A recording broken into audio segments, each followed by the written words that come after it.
ಇದು ನೀವು ಕೊಟ್ಟಂಥ ಭಿಕ್ಷೆ. ಕಲಾವಿದನಿಗೆ ಪ್ರೇಕ್ಷಕ ಬೆಂತಡ್ತಾನಲ್ಲ, ಅದು ನಾವು ಒಂದು ಎತ್ತರಕ್ಕೆ ಬೆಳೆಯೋಕ್ಕೆ ಅದೊಂದು ಮೆಟ್ಲು. ಕಲಿತಾ ಬಂದೆ. ನನ್ನ ಪೂಜ್ಯರಾದ ವಜ್ರಮುನಿಯವರ ಆಶೀರ್ವಾದ, ಬೇರೆ ಯಾರೂ ಅಲ್ಲ, ವಜ್ರಮುನಿಯವರು ನನ್ನ ಸೋದರ ಮಾವ. ಹಾಗಾಗಿ ಆ ನಾಟಕನ ಯಾಕೆ ಹೇಳಿ, ಮುಂದೆ ಈ ಸಮಾಜದಲ್ಲಿ ಹೆಂಗೆ ಬದುಕಬೇಕು ಅಂತ ಅವನು ಕಲ್ತಿರ್ತಾನೆ. ಓದೋದ್ರಲ್ಲಿ ನಿಂದ್ರೆ ಹಿಂದುಳಿದ್ರು ಪರ ಇಲ್ಲ, ಅವನು ಸಮಾಜದಲ್ಲಿ ಹೆಂಗೆ ಬದುಕಬೇಕು ಅನ್ನೋದು ಇವತ್ತು ಏನು ನಮ್ಮ ತಲತಲಾಂತರದಿಂದ ನೋಡ್ಕೊ ಬನ್ನಿ, ದೊಡ್ಡ ದೊಡ್ಡ ಶ್ರೀಮಂತರ ಮಕ್ಕಳು ಈ ರಾಜ್ಯಕ್ಕೆ, ಈ ನಾಡಿಗೆ, ಈ ದೇಶಕ್ಕೆ ಸಂಪತ್ತಾಗಲಿಲ್ಲ. ಆಗಿದ್ದೆಲ್ಲ ಬಡವ್ರ ಮಕ್ಕಳೇ. ಕಲಾಂ ಒಂದು ಬಡ ಕುಟುಂಬದಲ್ಲಿ ಹುಟ್ಟಿದನು, ವಿಶ್ವೇಶ್ವರಯ್ಯ ಒಂದು ಬಡ ಕುಟುಂಬದಲ್ಲಿ ಹುಟ್ಟಿದ್ದಾನೆ. ಶ್ರೀಮಂತಿಕೆ ಇದೆಯಲ್ಲ, ಅದು ನಿಮ್ಮನ್ನು ಏನು ಮಾಡೋಕ್ಕೂ ಬಿಡಲ್ಲ, ಶ್ರಮ ಪಡಕ್ಕೆ ಬಿಡಲ್ಲ. ಅವನು ಶ್ರಮ ಪಡ್ತಾನೆ ಅಂದರೆ ಅವರಪ್ಪ ಡ್ರೈವರ್ನ ಹಾಕ್ಬಿಟ್ಟು ಕಾರ್ ತಗೊಂಡು ಹೋಗು ಅಂತಾನೆ. ಇನ್ನು ಶ್ರಮ ಎಲ್ಲಿಂದ ಬಂತು? ಹಾಗಾಗಿ ಇವತ್ತು ರಂಗಭೂಮಿ ಮನುಷ್ಯರಿಗೆಲ್ಲ ಕಲಿಸ್ಕೊಡುತ್ತೆ, ಪ್ರತಿಯೊಂದು ಕಲಿಸ್ಕೊಡ್ತದೆ. ಹಾಗಾಗಿ ನೀವೆಲ್ಲ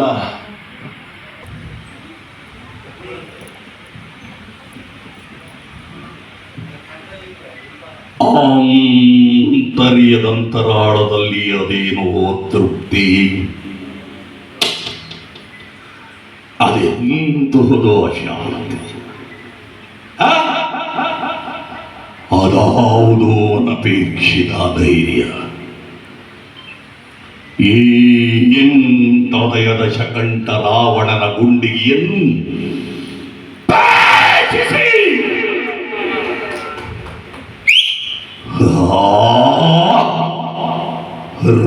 ರೊಚ್ಚಿಗೆಬ್ಬಿಸುತ್ತಿರುವ ಆ ದೃಶ್ಯ ಶಕ್ತಿ ಯಾವುದು?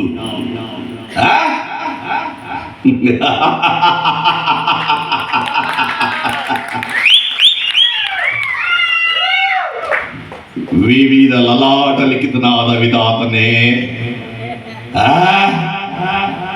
ಪಾಪ ಆ ವಿಧಾತನು ತನ್ನ ವಿಧಾತ ಪಟ್ಟವನ್ನು ಕಂಡು ಕಟ್ಟಿ ನನ್ನ ಪಾದದಡಿಯಲ್ಲಿಟ್ಟು ಪಂಚಾಂಗದ ಪುರೋಹಿತನಾಗಿದ್ದಾನೆ ಆ ಬ್ರಹ್ಮ. ಹಾಗಾದರೆ ನನ್ನನ್ನು ಕ್ಷಣ ಕ್ಷಣಕ್ಕೂ ಕ್ಷಣಚಿತ್ತವಾಗಿ ಕಾಡುತ್ತಿರುವ ಈ ಭ್ರಾಂತಿ ಕ್ಷಣಬಿದ್ದ ಕ್ಷಣಚಿತ್ತರಾದ ನವಗ್ರಹ ಕ್ರಾಂತಿಯೇ?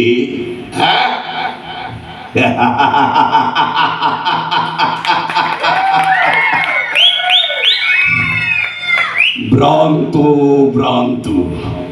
ಆ ನವಗ್ರಹಗಳೆಲ್ಲವೂ ನನ್ನ ಸಿಂಹಾಸನದ ಹಂತ ಹಂತಗಳಾಗಿ ಹೆಗಲು ಮುರಿಸಿಕೊಳ್ಳುತ್ತಿದ್ದಾರೆ. ಹೆಗಲು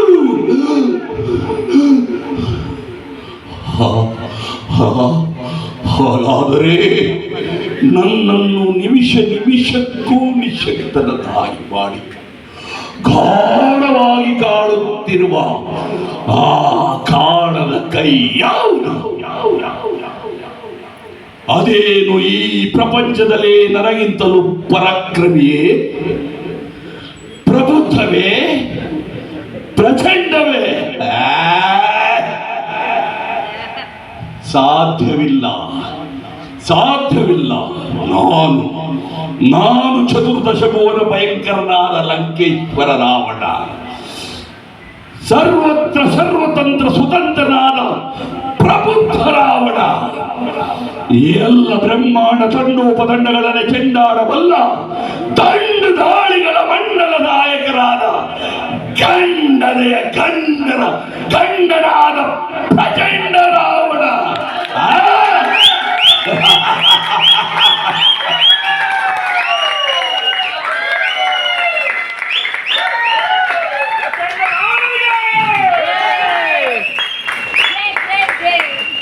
ಸುಮ್ಮನೆ ಮೌನದಲ್ಲಿ